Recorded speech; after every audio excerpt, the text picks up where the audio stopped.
जल जीवन मिशन में करीब 900 करोड़ रुपए के घपले का आरोप लगाते हुए भारतीय जनता पार्टी के राज्यसभा सांसद डॉक्टर किरोड़ीलाल मीणा आज सीवीसी के नोडल ऑफिसर के पास गए, वहां उन्हें शिकायत दी।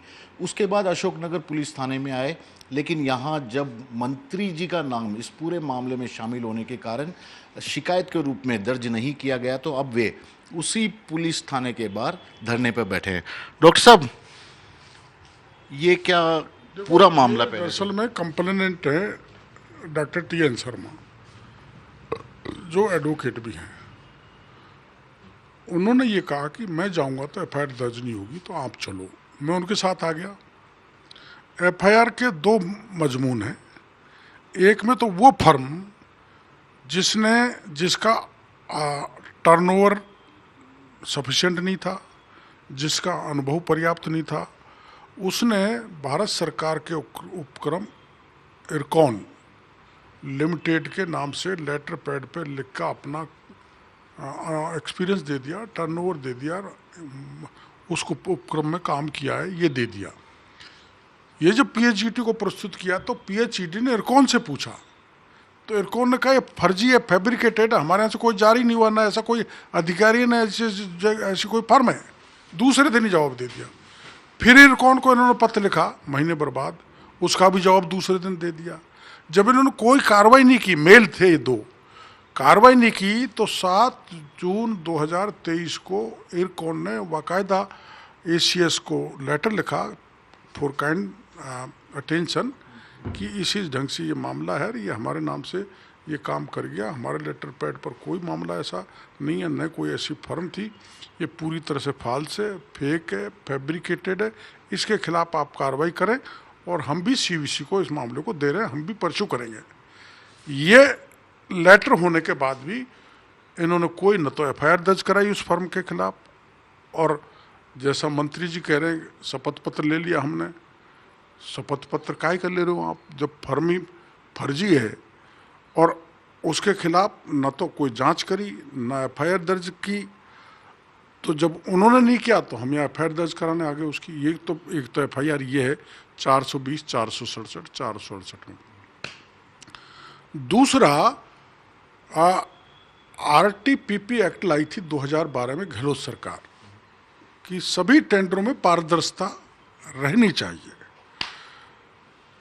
तो इन्होंने एक इजहार किया रास्ता पूलिंग का, कि जिस किसी को कहीं का टेंडर दिया जा रहा है वो कॉन्ट्रैक्टर मौके पर जाए, अपनी जगह दे, उसको वहाँ से वहाँ के एक्शन से सर्टिफाई करवाए कि इन्होंने जगह देख लिए, और उसको टेंडर के साथ लगा के ऑनलाइन टेंडर डाल दे। टेंडर डल गए। ऐसे सभी ठेकेदारों को पता लग गया कि डॉक्टर लाल महुआ का ले रहा है, TN शर्मा टोडा भीम का ले रहा है, राजेंद्र राठौड़ चूरू का ले रहा है, राजेंद्र गहलोत जोधपुर का ले रहा है।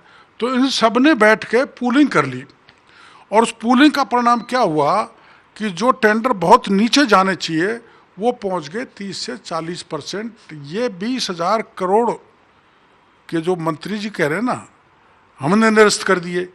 ये पूलिंग हो गई, क्योंकि फाइनेंस डिपार्टमेंट ने ये कहा था कि इससे आप जो मौके पे ठेकेदार को भेज रहे हो और एक्शन से सर्टिफाई करा रहे हो, इससे पूलिंग होगी, और पूलिंग हो गई। RTPP एक्ट का वायलेशन हो गया, जिसमें 5 साल की सजा का प्रावधान है। तो अब उसमें एक FIR का मजमून देने के लिए हम आए। तो दोनों FIR हमारी बहुत जिनाइन है, और उसमें 20,000 करोड़ के काम है। तो आपने ऑफेंस तो कमिट कर दिया, निरस्त करने से ये थोड़ा हो जाएगा आपने ऑफेंस कमिट नहीं किया। और 16,500 करोड़ के जो काम थे जो किए हैं, इसमें ये 900 करोड़ का काम ये फर्म 2 ले गई, श्याम ट्यूबवेल और गणपति, जिन्होंने काम भी पूरा कर दिया फेक और फैब्रिकेटेड डॉक्यूमेंट के आधार पर। ऐसी और भी फर्म आएंगी फेक एंड फैब्रिकेटेड, जिनका हम कुछ दिनों में आपको नाम देंगे। और जो घटिया काम अभी वो पत्रकार ने जोधपुर का उठाया है, ऐसे टंकी घटिया। अभी हमारे सरपंच साहब बैठे हैं, इनके यहाँ टंकी गिर गई, मजदूर घायल हो गया। एक दूसरा गांव बता रहे हैं कोई सा, वहाँ जल जीवन मिशन की टंकी गिर गई साहिवाड़ में, उसमें भी मजदूर घायल हो गया। घटिया टंकी, घटिया ट्यूबवेल, जो वजन पाइप का होना चाहिए उस वजन का पाइप नहीं लगाए जा रहे, सारी सड़कों को खोद के डाल दिया, उनको रिपेयर नहीं किया। और जो 41 लाख का जो ये कनेक्शन बता रहे हैं, 10 लाख तो पहले से ही थे, उनको 10 लाख को उसमें जोड़ के भुगतान उठा लिया।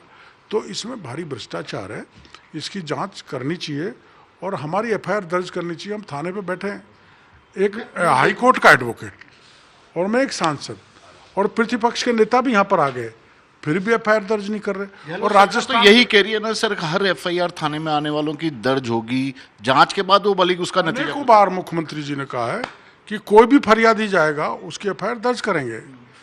तो बार बार मुख्यमंत्री जी के बयान हमने सुनने को मिला, थानेदार नहीं मिलता एसपी के पास जाओ। तो हम तो थानेदार के पास भी आ गए, एसपी से भी बात कर ली, कमिश्नर से भी बात कर ली, ऊपर नंबर 1 से मना है कि एफआईआर दर्ज नहीं करोगे, इसलिए एफआईआर दर्ज नहीं हो रही। लेकिन जलदाय मंत्री कह रहे हैं कि आपके पास न तो सबूत है, खाली अनर्गल आरोप है, इसलिए एफआईआर दर्ज नहीं की जा रही। आप अनर्गल तो एफआईआर लगा देना। हमारे झूठे अगर दावे हैं तो एफआईआर लगा के मैं चुनौती के साथ कहता हूं मेरे खिलाफ 182 चलाना, अगर दम है तो। पूरे सत्यता से परिपूर्ण है हमारे डॉक्यूमेंट, शिकायत पूरी तरह से सही है। मंत्री जी बेबुनियाद बातें कर रहे हैं, मंत्री जी इसमें घिर रहे हैं, एसीएस इसमें घिर रहा है, सारे इंजीनियर और वो ठेकेदार जो फेक एंड फर्जी डॉक्यूमेंट लेके आए वो इसमें मुलजिम बनेंगे।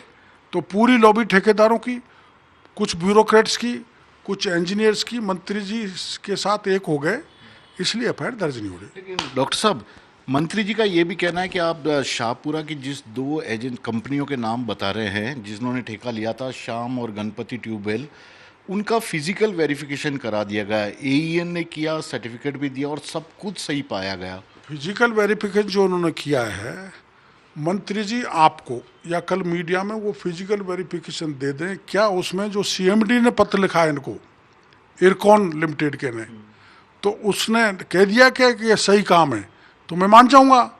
सीएमडी इरकॉन पत्र लिख रहा है एसीएस सुबोध अग्रवाल को, और एक एक्शन फिजिकल, वहाँ फिजिकल कौन सा वेरिफिकेशन नागपुर में काम करिया है कि ये दोनों फर्म है? कोई काम नहीं, सब झूठा है, सब नाटक है। जो एक्शन भेजा उसने भी मिल मिला के कबाड़ा कर दिया होगा। अब ये एक्सपोज हो रहे हैं इसलिए मनमानी कर रहे हैं। मेरे को इनको डर ये है कि अगर एफआईआर दर्ज हो गई तो मामला फिर ईडी में जाएगा और हम मारे जाएंगे। लेकिन उनका ये मंत्री जी, जलदाय मंत्री महेश जोशी का ये और कहना है कि आपका एक तो आरोप झूठे हैं, आप पर मानहानि का दावा भी वे करने पर विचार कर सकते हैं। तो गहलोत साहब को भी कह दिया कि अगर वैभव गहलोत और गहलोत परिवार के खिलाफ, रतनकांत शर्मा के खिलाफ मैं झूठे बयान दे रहा हूँ, झूठे आरोप लगा रहा हूँ, तो मेरा मानहानि का दावा करो। उसी तरह मैं माननीय महेश जी जोशी को कहना चाहता हूँ कि मैंने अगर आरोप पीएचईडी डिपार्टमेंट और आप पर गलत लगाए हैं तो मेरा मानहानि का मुकदमा दर्ज करो, लेकिन मेरे एफआईआर तो दर्ज करवा दो महेश जी, कह के कमिश्नर को भाई इनके एफआईआर दर्ज कर लो। एफआईआर लगेगी जब और उल्टा मेरा 182 लगेगा तो उनका मानहानि का दावा बिल्कुल कोर्ट में चलेगा। इसका मतलब अब भी आप अपनी जो कल आपने बात की थी 24 घंटे पहले कि महेश जोशी को नैतिकता के आधार पर इस्तीफा देना चाहिए, उस पर अड़ी गए मामले में जो करप्शन की आप स्कैम की बात कर रहे हैं? बिल्कुल देना चाहिए, नहीं देते तो मुख्यमंत्री जी को उनसे इस्तीफा ले लेना चाहिए, लेकिन मुख्यमंत्री जी इस्तीफा लेंगे नहीं क्योंकि ये तो बहुत नज़दीक है मुख्यमंत्री जी के। बीजेपी के राज्यसभा सांसद डॉक्टर किरोड़ीलाल मीणा साफ तौर पे कहा कि पूरा मामले में कहीं ना कहीं बड़ा भ्रष्टाचार हुआ, इसमें कई बड़े नेताओं के नाम हैं। ऐसे में मुख्यमंत्री अशोक गहलोत को जलदाय मंत्री महेश जोशी का इस्तीफा नैतिक आधार पर ही लेना चाहिए। कैमरामैन विजय सिंह के साथ श्रीवत्सन, जयपुर न्यूज़।